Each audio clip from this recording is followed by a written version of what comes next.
Les épisodes 12 étaient trop stylés, mesdames et messieurs, voilà. Donc on se retrouve pour la review des 3 animes de romance de la semaine. Oui, je sais qu'on a une semaine de décalage, je sais. Désolé pour ça, mais j'ai eu un souci, vous le serez tout le temps en décalage. C'est pas grave, c'est pas grave. Donc là, épisode 12 déjà de Pony Girl Senpai. Comment dire que c'était trop bien et qu'on peut faire beaucoup de liens avec les musiques. Je comptais faire une vidéo Toko Kureshiba, mais elle va attendre un peu. Parce que je préfère faire les reviews des épisodes et après faire de l'analyse. J'ai pas le temps de faire de grosses vidéos, donc là, juste, on va essayer un peu faire ce qu'on devait faire dans l'autre vidéo et on fera un truc global la prochaine fois sur toute l'aventure de Toko. Parce que normalement, c'est bientôt fini. Je crois qu'il y aura l'épisode 13, peut-être un 14, et après ce sera fini. Donc, qu'est-ce qui s'est passé? Et ben, on a vu que Toko Kureshiba, c'est exactement comme Mai. Son syndrome, c'est pareil. Dans le sens où, là, le petit ami, il le voit pas. Tout ça, même au départ, quand elle a dit, je sais plus, c'était au tout début. C'était vraiment le même passage, mais c'était Toko Kureshiba à la place de Mai. C'était vraiment trop stylé. Genre, j'ai vu le passage, j'étais en mode, ah ouais, là quand même. On voit le parallèle avec la saison 1, la saison 2. Et en plus, ce qui est cool, tu vas me dire, comment ça c'est cool? C'est que c'est le début de la saison 1 et la fin de la saison 2. Ça fait presque comme la fin d'une boucle. Alors que pourtant, il y a une suite après. Tu vois, ça fait presque comme la fin d'une boucle. Donc je sais pas trop, voilà, mais c'est stylé en tout cas. C'est très stylé. Après, on a le pote. On a vu que Mai pouvait être en danger, ce qui nous fait pas trop plaisir. Dans le sens où, bah, le pote là le pote de Sakuta est mort parce qu'il n'a pas rêvé. Toko Kureshiba n'a pas rêvé. Et Mai n'a pas rêvé. Donc déjà, ça c'est des gros problèmes. Et on a un autre problème. C'est que Néné, non seulement d'être invisible, elle a perdu la mémoire sur son ancienne identité.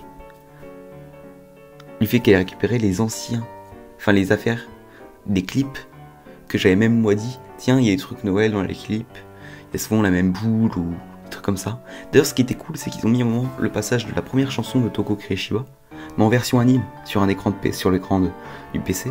Et ça, c'était stylé. C'était très stylé.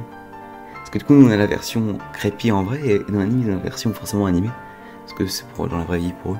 Et donc c'était très stylé. Impatient de voir l'épisode 13. Parce que là, Mai est en danger. Faut qu'il règle ça avant demain, max. Donc, puis on a eu tous les trucs avec la main d'Akagi et tout, quand ils ont dit que ça pouvait être dangereux pour Mai. Non, vraiment trop stylé. On va passer à My Dreams of Dying, qui était trop stylé aussi, hein. Honnêtement, My Dreams of Dying, big up, c'était trop sympa.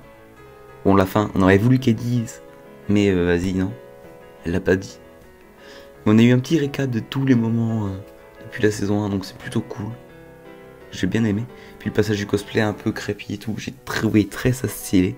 Qui aurait cru que la fille aux cheveux noirs, parce que j'ai envie de l'appeler Akagi, mais je crois pas que c'est Akagi. Si peut-être. Et bah, qui l'eût cru, mais qu'elle adore Marine, mais à fond. Qui l'eût cru? Vraiment, elle nous expliquait le truc, j'étais en mode, wesh. Donc, c'est un peu les fans un peu à la Michael Jackson. Tu vois le truc?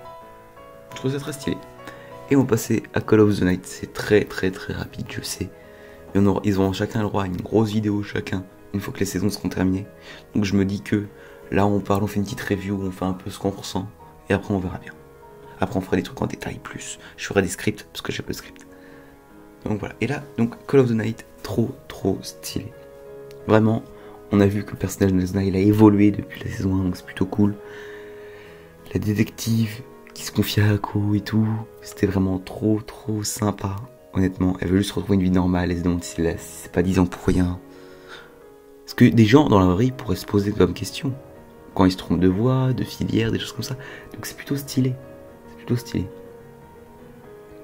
Donc pour vous, lequel de ces 3 animes déjà était votre préféré entre les 3? J'aimerais bien savoir. Parce que voilà, c'est cool. Ensuite, like la vidéo, commente. Voilà, si t'as une théorie sur Toko Kureshiba, ce qui peut se passer. Même voilà, sur le truc que j'avais dit sur Yamori qui pouvait devenir un bébé antagoniste. Voilà, on verra bien. C'était Armex pour vous servir. Allez, salut.